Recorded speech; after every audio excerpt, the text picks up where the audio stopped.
game. Pretty much it all starts with defense with ABRA. And I think it shows you how quick pwede kang iwanan nitong team na to.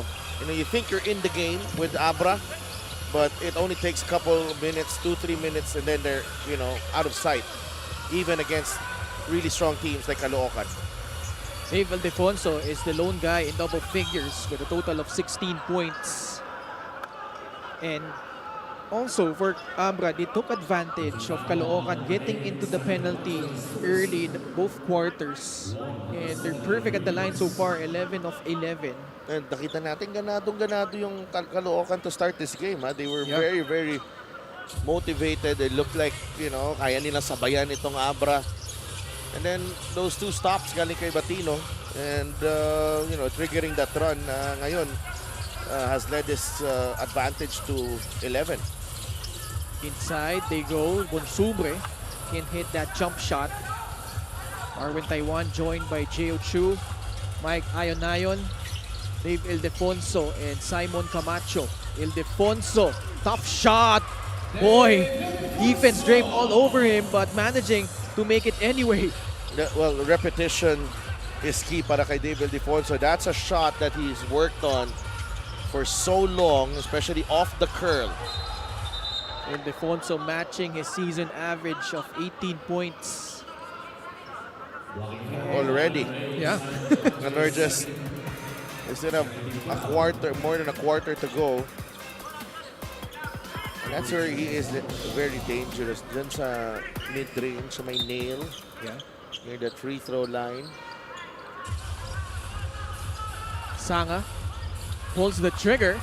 That's a long two-pointer for Paul Sanga. Immediately, Dave Ildefonso acknowledging na hindi niya na-challenge si Paul Sanga. Simon Camacho at the controls gives it up to Mike Ayonayon. Ildefonso, quick return, papunta kay Mike. Takes that free. Another three. Actually, a long two again. Para dito kay Mike.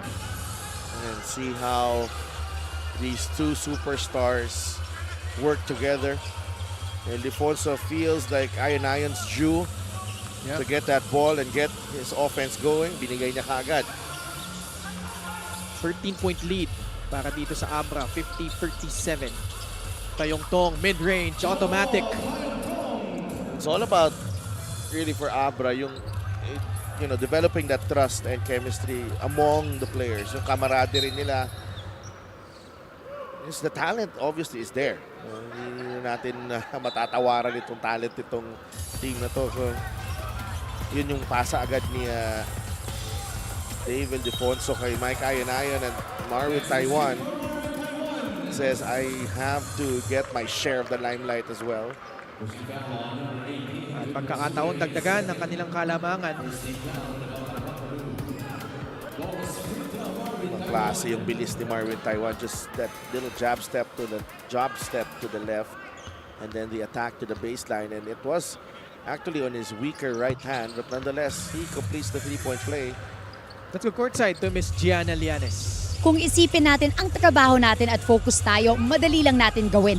Pinaalala ni Coach Mike sa Batang Kangkalu sa halftime huddle ang game plan nila na hindi magmabilis pero slow pace lang.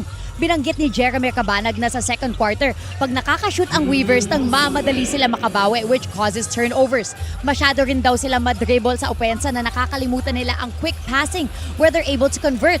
Wala rin daw sa plano nila mag man-to-man defense kaya dapat hindi daw yun yung default kung natataranta sila. Gabby Espinas pointed out to the team na masyadong relaxed si Dave Ildefonso sa first half so they need to add that pressure on him. June Bonsubre closing out their discussion saying, guys, nawawala yung identity natin as a team, di ba? Sinasabi ng mga tao na bully tayo, edi wag tayo magpaapi. Let's show our power. Ken and Sidelf? Maraming salamat, Gianna. And at the moment, Dave Ildefonso just having their way. So yan yung isa sa kailangan na ayusin ng CALOOCAN in this last two quarters. No, ABRA refusing to be bullied as well, you know, but no, CALOOCAN, they were in there, no, yung taas ng defensive intensity nila, hindi nila hinahayaan itong ABRA get some easy looks. Manday, unable to get away, gets the ball back, got bumped by Mike Ayonayon. Daming galaw ni Jeff Manday. Oo. Sa 3x3 pa lang, sakit na sa ulo niyan eh. By the way, those three guys getting reunited. So si Jeff Manday, JJ Manlangit, of course Gabby Espinas is there. And I'm talking about those guys that won a championship in the 3x3 circuit. Si Alfred Batino and silang apat ni Joseph Sedorifa.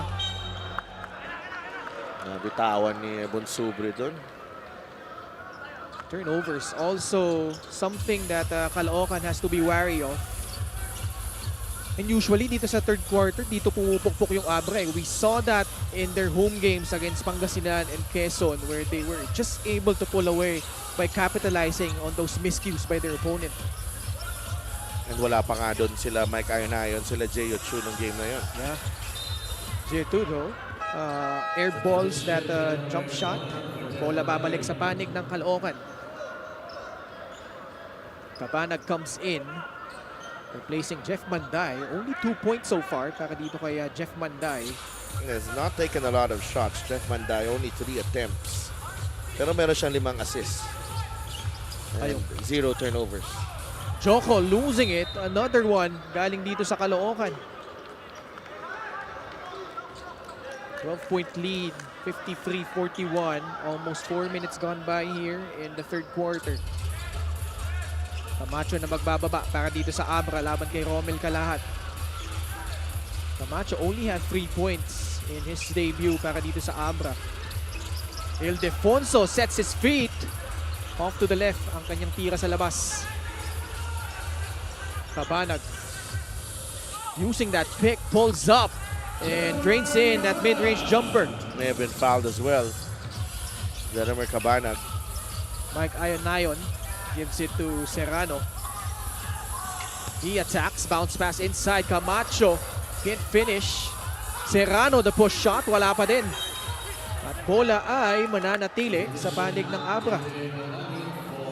Coach Joe Garcia asking for a foul on both occasions there, pero kita natin na nandun ang depensa ng Caloocan. Baseline inbound. Quick catch and shoot by Dave.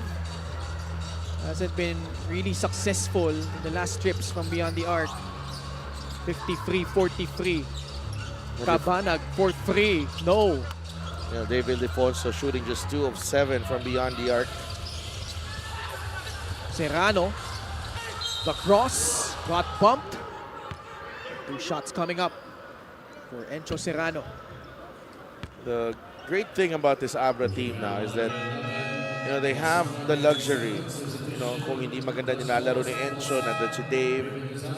Kung hindi maglalaro ni Dave, meron silang Ayonayon. Same with the big men, di ba? Si Raven Gonzalez, nandun si J.O. Chu. So, parang ano talaga nila eh. Wala ka talagang hindi ka makabutas eh sa team nila. LGR is the official outfitter of the MPBL. Dami talagang piyesa itong ABRA. But like you said, ultimately, the test comes when they get into the playoffs. Remember last season, although syempre different yung complexion ng lineup nila, just finished 7th. Lost in the first round against Pampanga, but definitely retooled here, and they want to make a deeper push towards the playoffs this time around. Now, those were 2 close losses to Pampanga in the playoffs. By the way, Pampanga enjoying an sort of team building in Boracay at the moment. Ay, oo nga. May text si Coach Aisel na nanonood daw sila ng laro. Sana all nasa Boracay. Nakita ko yung story nung isa sa kanilang newest acquisitions, Allen Mina, who, by the way, was impressive in his debut. Going up against a pretty determined Cebu Classic team. Actually, Cebu Greats na sila ngayon. Allen Mina, formerly of the Ilagan Isabela Cowboys. That they do get a homegrown star as well. Na si Donald Gumaro, who will be making his debut for Ilagan later on. So, kita mo dito, parami mga tao dito. Yeah. And actually, first time ko dito eh. And this always gets full, no? Pag may home game, no? Lalo nung first game nila. This And was- a really nice arena as Yeah. well. Again. For sure. Ildefonso in transition goes all the way, and Manlangit tried his best to challenge that shot, but 2 free throws coming up for Dave. It's either a foul or a basket when Dave Ildefonso goes down in, or, siya magmintis. But, pretty much, ang taas na porsyento ni Dave Ildefonso. And as I say that, he misses his free throw. First 3 games niya, 12 points per contest, only 28.6% shooting from the field. But boy, after that loss against Pasay, has really turned things around and has blossomed into a bona fide star para dito sa ABRA. Well, at least it was an early wake-up call para sa kanila, that loss to Pasay. Tayong Tong drips right, gets the friendly bounce on that jumper. Parang home court ni Joko tayong tong Capital Arena. Ganda ng bounce na yun. Siyambang lamang ng ABRA, 54-45. Under 4 minutes left here in the third quarter. 6 points now for Joko Tayong. No player from Caloocan in double figures yet. Serrano floats and banks it in, and Serrano giving ABRA an 11-point lead again. Oh, happy fiesta, Apalit. Yeah. That's your boy right there, Encho Serrano, with a trademark drive and the shot off the glass. Cabanag, long free, puts it in, and Caloocan down by 8, 56-48. Caloocan hanging in there. They're playing better here in the third period. And like Gianna mentioned during her report na Caloocan, their intention is to slow things down and not succumb into the pace nitong ABRA. 3-point shot is brought to you by Extreme, your one-stop shop appliances. Jeramer Cabanag finding the stroke. Jeramer, one of those reliable players ni Coach Mike Sagigit. He's averaging 8.7 points per game this season. 6 points pa lang si Jeramer. You expect him to take over a little later here in this game. Kanina, 12 out of 12 from the free throw line. Ngayon, yan, ano na. Bumaba na. Bumaba na, no? Sunod-sunod yung mintis eh. Yeah. Gonzalez, in fact, has missed his last 3 free throws. Quickly rectifying that. But ABRA just up by 9, 57-48. 3 and 11 left Ken, here. pwede mo silang batiin Ganun ba? Yung mga nag-ano yung mga nandito huwag ka mahiya. Pwede mo silang batiin. Gusto ko nga siyang pabati, pag si Javi kasama ko dito Kay Javi, iano mo kay Javi. Siyempre. Natin Very, yan. very single yun. Oo. Turnover against Caloocan.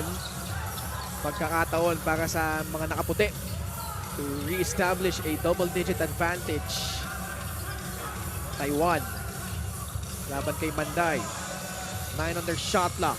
Taiwan.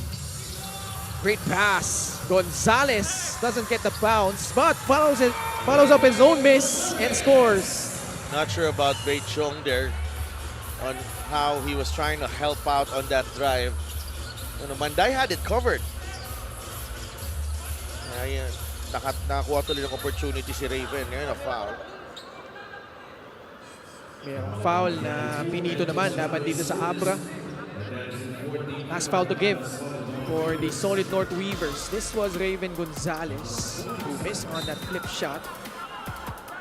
Pero ito talagang yung haba at yung athleticism na naeg para dun kay Raven Yan Gonzalez. yung sinasabi natin na medyo masyadong malapit si Bei Chong dun sa depensa na kay Taiwan. But nahayaan ito si Raven Gonzalez.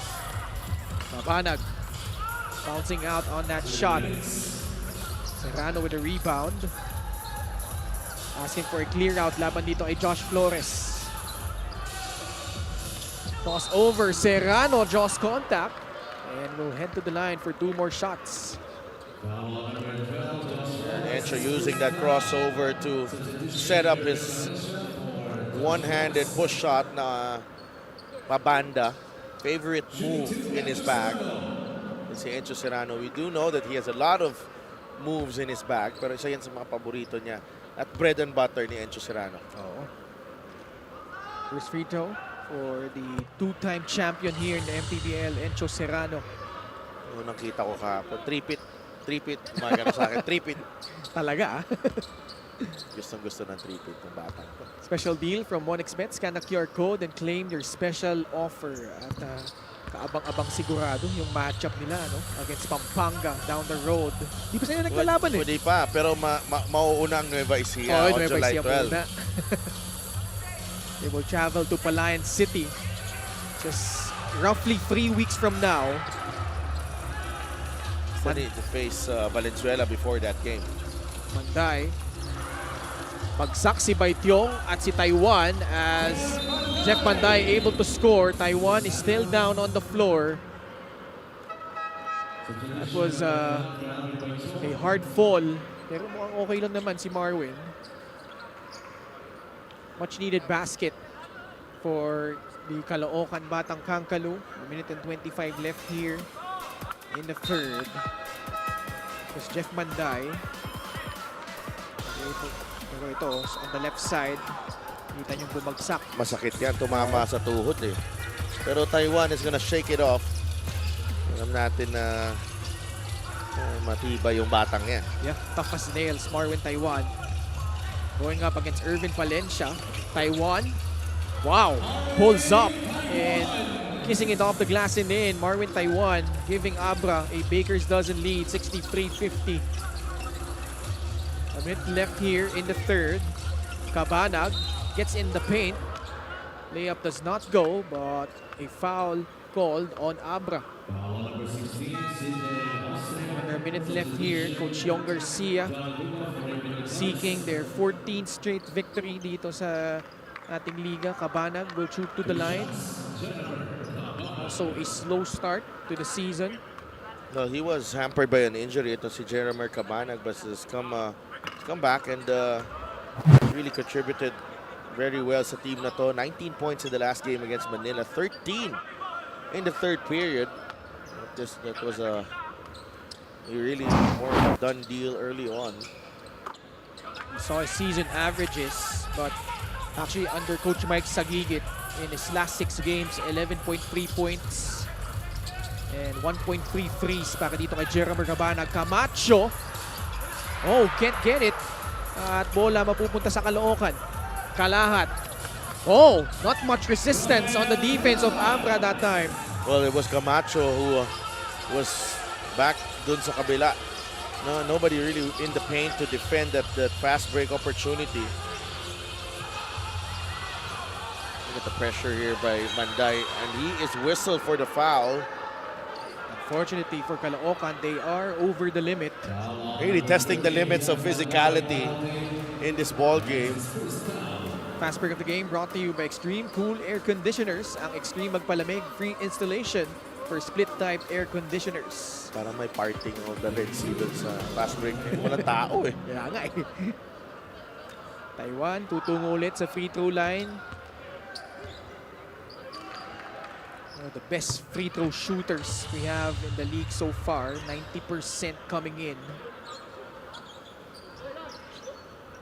Marwin Taiwan with 9 points. Ibang klase yung commitment ni Marwin Taiwan dito sa kanyang free throw shooting. Very rare dito sa liga natin 90%. Because a lot of players, even guards who get fouled a lot, mababa ang percentage. Ikaw ba, boss? Ilang percent ka ba sa free throw? Ano ako? Hindi ako ganun kagaling sa free throw. Ano lang ako? 3 points. Hindi na nga naglalaro eh. Coaching na lang, coaching. At may foul laban dito sa ABRA. They are also in penalty. So, Irvin Palencia at the line. Critical free throws here as they try to maintain within striking distance. Yung highlights mo nga, nakikita ko, ano ka na, casual 3 points lang eh. Pa-relax ka lang eh. Ano lang yun? Yung power ng social media, you could manipulate. Pwede pala yun. AI ba yun? Ay, Mintes, yung pangalawa, Palencia tried to get his own miss. In fact, he does, but he got caught stepping on the baseline. Ran out of real estate dun sa ilalim, Irvin Palencia. Instead, they give a chance for ABRA. Hindi talaga tinitake for granted nitong ABRA ang every kada possession. Stepping! Yan, Uli. may mga sumisigaw yan. 8 seconds left. Wilkin Lee is in for ABRA, who attacks. Kicks it out. Austria tries to beat the buzzer. Not sure if he got it off in time. They will check it. Humihingi sila ng traveling doon kay Wilkin Lee. Hindi binigay. Tingnan natin kung umabot yung tira ni CJ Austria. Smart play there from Wilkin Lee, but hindi aabot yan. Oo, nasa kamay pa. Clearly, a lucky break if you're Caloocan because ABRA once again trying to make their move here. Highlights of the game brought to you by Sip Plus, the official hydration partner of the MPBL. Elevate your hydration. Well, final quarter, 11 pa rin ang lamang ng ABRA Solid North Readers. Head of Security, Rudy Distrito, and Head of Operations, Emor Oreta. Nako. Mga napapalit. Allergic dyan si Rudy Distrito. Allergic siya dyan. Siya pa yung natapat na katabi. Oo, allergic siya dyan. Ayaw na ng mga ganyan. Hindi sa ayaw but alam mo yung parang focus siya sa trabaho niya. Oo. As head of security ng liga na to. Fourth quarter underway and Caloocan, despite repeated attempts of trying to come back, they're still down by 11 here kontra sa ABRA Solid North Weaver 65-54. Well, we're waiting for an explosion here of some sort. That's their only chance right now para sa Batang Kangkalu. All of them have played decent, not to their standards, but with nobody still in double figures. It shows you na there is something more that we can expect from Caloocan in the final quarter. And you saw the quarter scoring, yung +9 nung second quarter, yung naging difference for ABRA. That was where they made their run late in that period. Serrano pulls up, can't get it to fall. It will stay with the Weavers, fresh 14 on their shot clock. And their unit, Marvin Taiwan, John Oduba, CJ Austria, Encho Serrano, and Alfred Batino. Baseline inbound for the guys in white. Batino receives it. Back to Marvin Taiwan, who fires from free, short. Good line there from Taiwan, but that was well challenged by Manday. Jeramer Cabana, Grill Cervantes, Jeff Manday, Joko Tayongtong, and Romel Calahat, who makes his move from the baseline and scores plus a foul. Ganda na pasa ni Jeramer Cabana doon. And just enough separation doon kay Oduba to gamble on a steal, and Calahat that quick finish at the rim. They have the game brought to you by 1xBet, the title sponsor of the MPBL. Your choice, your victory. Feel more game with 1xBet. Hindi niya natapos sa 3-point play, sayang na yun. Naghahabol ka, every free throw counts at the moment. Patino at the post. Laban kay Real Cervantes, banging bodies with him. Hook shot, nabitin. Cervantes with another rebound. Manday. Foul given up by Encho Serrano. A smart foul to give up. Kailangan makaset ang depensa dito ng ABRA. And unti-unti na nakakuha ng momentum ulit itong Batang Kangkalu here early in the fourth. Jeff Manday asking for a screen up top. Manday splitting the defense. Bounce pass again. Calahat though was denied, but right there for the stick back is Real Cervantes. Alfred Batino, great defensive effort with the block, pero hindi nila na-track ito si Real Cervantes for the stick back, and a great breakdown move as well galing kay Jeff Manday para makadikit ditong Caloocan within 7 now. 3 blocks already for Alfred Batino, but Caloocan is within 7. Babalik na sa loob si Dave Ildefonso and Mike Ayon-Nayon. 2 minutes gone by here in the fourth. A little bit of a drought here from Caloocan, and they bring in two of their best offensive players in Ildefonso and Ayon. Kakapasok lang Dave. Takes that shot but can't get it to fall. Manday makes his move. And foul given up by Mike. Runner to eh. Sprinter to si Mike, si Jeff Manday Oo. is Has really turned the corner in the last 5 games. 15.4 points, 3.8 threes on a blistering 53.1% from the field, 57.6 from free. Nag-ano na rin eh, nag-settle down na rin yung laro nito ni Jeff Manday. Parang may gigil siya the first part of his career dito sa MPBL. And he's been the huge reason why they have kept afloat here despite missing si Chris Bitoon. As Grabe, Two and nabigla ako, may bisita kaya tayo. nga eh. Oo nga. There's a non-sportsman-like foul. Ako, bumagsak si John Oduba dito. Mukhang tinamaan sa tagiliran.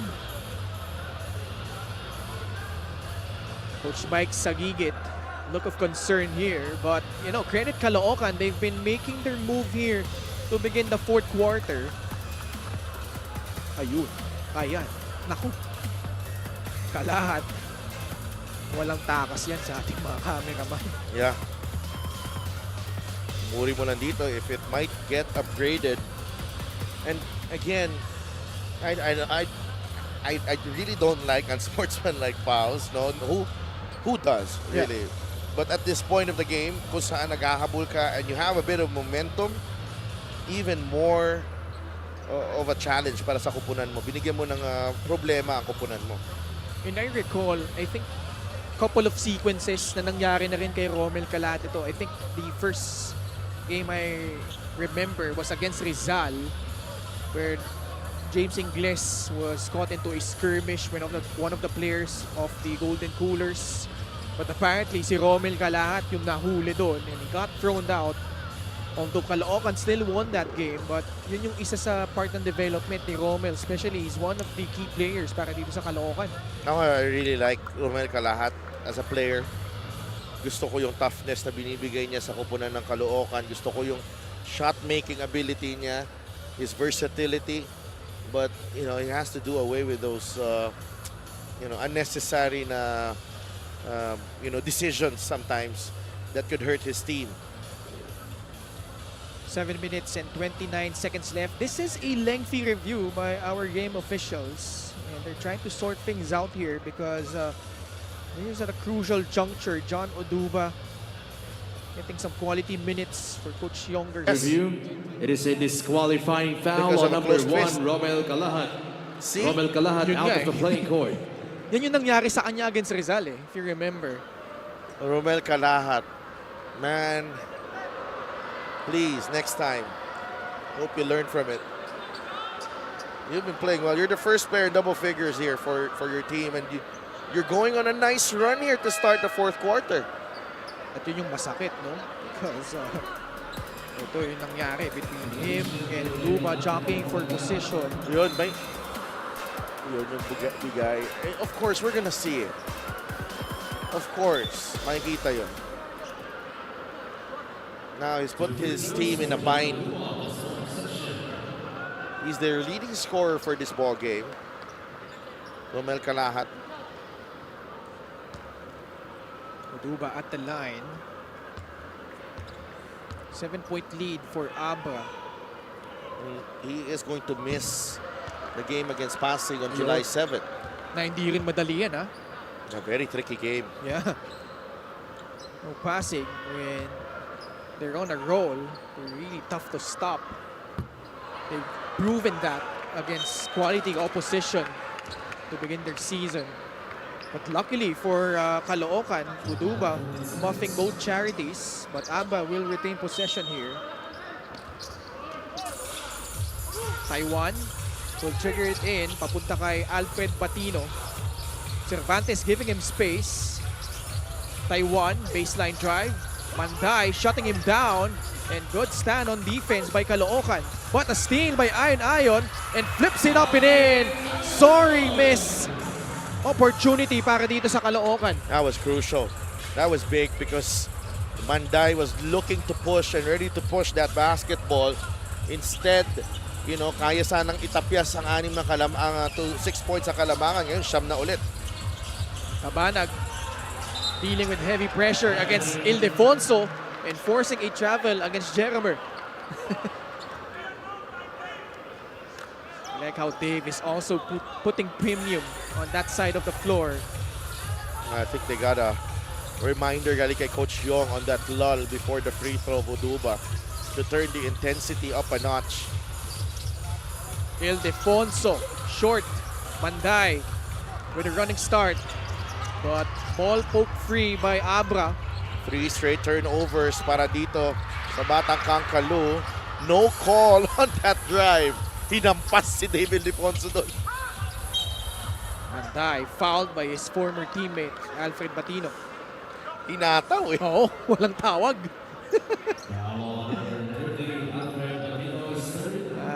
Ito, may balita muna tayo kay Miss Gianna Llanes. Actually, nabanggit mo si Delph, yung gigil ni Jeff Manday sa umpisa ng career niya dito sa MPBL at aminado siya na dahil ito sa kanyang kasanayan coming from a 3x3 setup. However, he also uses this speed to his advantage daw. Kwento ni Jeff na he is trying to improve reading the situation on court more while also working on shooting dahil yun talaga ang dinagdag na responsibility ni Coach Mike sa kanyang sistema para kay Jeff. Of course, I still have to add a fun fact about Jeff for everybody that may not know. He did grow up in Bacolod with his dad as a fisherman. Kaya mangingisda daw siya if hindi siya basketball player. Back to you guys. Maraming salamat, G. And Alfred Batino scores, giving ABRA an 11-point lead. Wow, fun fact. Yeah, may video yan si Jeff Manday na nagda-drive ng pump boat. Oh, okay. Taga ano yan. He comes from the coastal barangay of Sumag.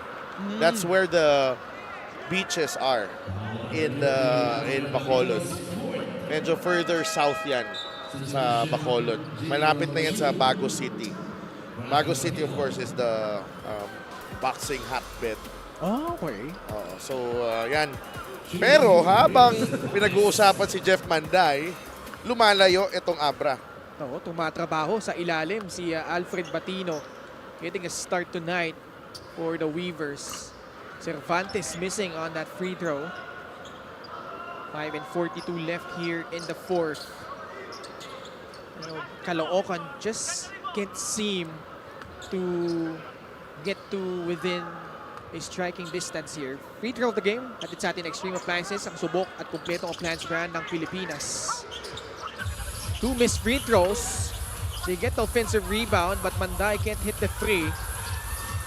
Ayon, nasundutan sa likod. Pero ang bola mananatili sa panig ng ABRA. Well, Jeff Manday has been very much involved in this ball game, but he only has 2 points. Leading scorer now for Caloocan with Kalahat out of the game is Bonsubre with 8 points. Ildefonso catches that pass. Tayong Tong trying to guard him. Bonsubre the switch. Ildefonso, what a move! Again, now you see me, now you don't. Beautiful play galing kay David Ildefonso. Nice footwork, the strength and the composure to finish that move. And ABRA starting to pull away again dito sa fourth quarter. Dave getting again to his bag of tricks with a total of 20 points. Halfway point of the fourth turnover laban dito sa Batang Kangkalu. And the scrambling defense of ABRA forcing Manday to turn the ball over. Dixer, great move of the game, born for greatness. That's too easy for David Ildefonso. A couple of big men guarding you and easily getting the 2 points with that sidestep move. Also could have been fouled on that play. Taiwan short. Sanga the rebound.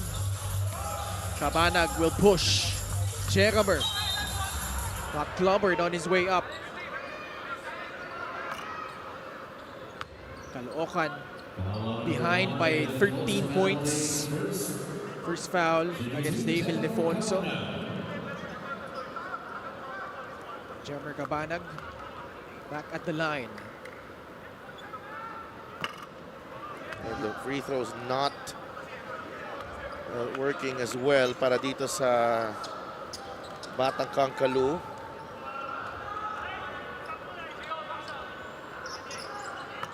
One for two para dito kay Jeremy Cabanag. Cabanag tonight, 7 points. But nobody, apart from Romel Calat, scoring in double figures so far para dito sa Caloocan. And he has been ejected already. But they get a stop. Cabanag again looks to push. But Ayonayon was there to poke the ball free, but it will stay with Caloocan. Ganda ng depensa ni Mike Ayonayon doon, and really more of his experience now. No? Namin na rin laro ni Mike Ayonayon. He's faced a lot of really good players. That should have been last touch for Cabanag as well. Bounce pass, Bonsubre laban kay Jeochu. Bonsubre inside. 9 on their shot clock. Manlangit tried to spin, but they lost the ball again. Ibang klase dumipensa itong ABRA, particularly David Difonso. Sa lakas din ng katawan tsaka sa size niya. Yeah. Ken, hirap mo talaga siyang hindi mo rin siya mausog ng gusto. Hindi mo rin siya maiwanan dahil ang bilis din ng paa niya. And then on the other end, so many weapons for ABRA. Encho Serrano. This game, hindi pwedeng walang impact ito si Encho Serrano, even though there are already a lot of stars on this team. And ABRA re-establishing their biggest lead of the ball game at Na magiging friends na rin ni Javi kung Siyempre. nandito siya. Mr. Palanya. But, siyempre, Parang napapasmile si Ton. Ibig sabihin, gusto rin maging friends ng mga taga-Obi-Wan. Bonsubre with another mid-range jumper. He's up to 10 points now. Jun Bonsubre, nice contribution. Galing kay Jun. He's been a bright spot para dito. Those 10 points are already a bonus para dito sa Caloocan. Jeochu got warned for taking a foul there. A steal. Caloocan still a glimmer of hope. Down by 12. Approaching the 3-minute mark of the fourth. Cabanag pulls the trigger and puts it in. Now what a shot galing kay Jeremy Cabanag. That's a brave triple para kay Jeremy Cabanag, but we know that he has ice in his veins. Alam natin ang kakayahan nito. He's a big-time performer, and he just shoots over Taiwan as he steps under that three-pointer. And Caloocan with a quick 5-0 response. Siyam na lang ulit ang lamang ng ABRA.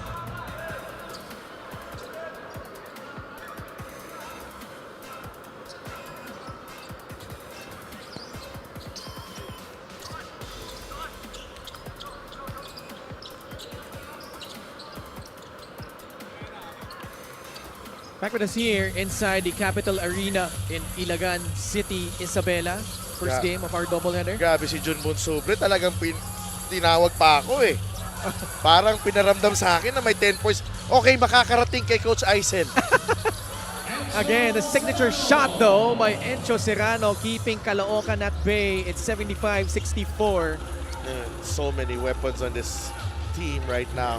Serrano, Ildefonso, Ayonayon, all capable of lighting it up and taking over games. And ABRA looks poised to grab their 14th straight victory. Although still a long way to go, Caloocan has had a pair of comeback victories in the last couple of minutes. Hindi nakaamuyan. Jaeyoon Chu. And Jaeyoon Chu getting a nice session with Jun Bonsubre. Masahe. Oh. But again, you can't count Caloocan out just yet. If you remember against Rizal, they came back from 6 with less than 2 minutes remaining against Gensan. Halos ganun din. But this is a different ABRA. And then they've been turning the ball over. So that's the problem right there. Jeochu getting a breather. Under 2 minutes left here. Only the 9th turnover for Caloocan, pero medyo yung mga turnovers, ang oras na nangyayari yung turnovers nila dito, medyo mahirap eh. Kasi yun yung naghahabol sila. Yeah. Very timely. Ildefonso, that shot rolls out. Kala ko night-night na para kay David Defonso to. Still a slither of hope if you're Caloocan as Tayongtong attacks and gets fouled by David Defonso. So 2 free throws para kay Joko Tayongtong.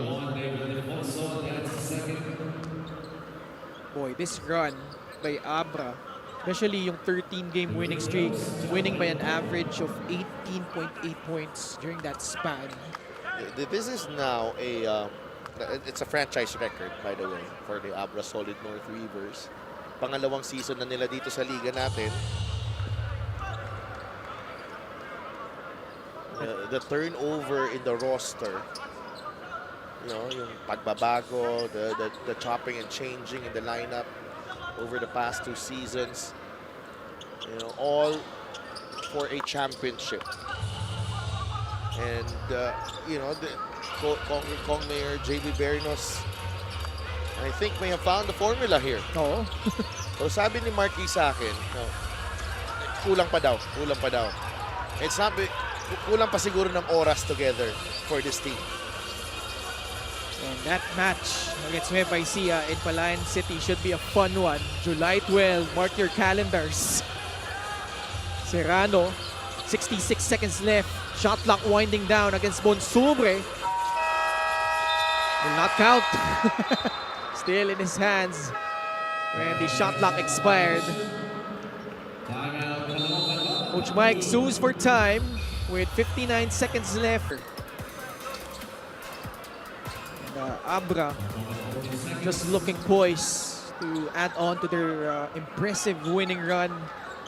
Valiant effort for Caloocan, but well, too much firepower. Simply put, para dito sa ABRA. Siyam na lang ang lamang, but time not on the side of the Batang Kaloocan. They need quick baskets, and those turnovers not helping their cause.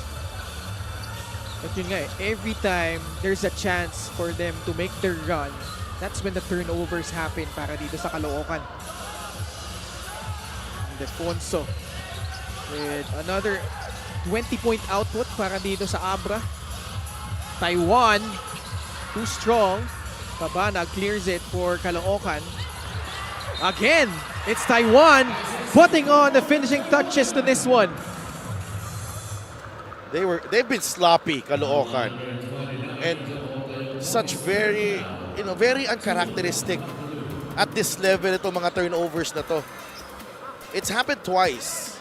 You know, Ayon with the steal earlier, and that was a turning point. Yeah. Remember that, Ken? Because kung nakatakbo ang Caloocan at nakakuha sila ng basket, 6-point game.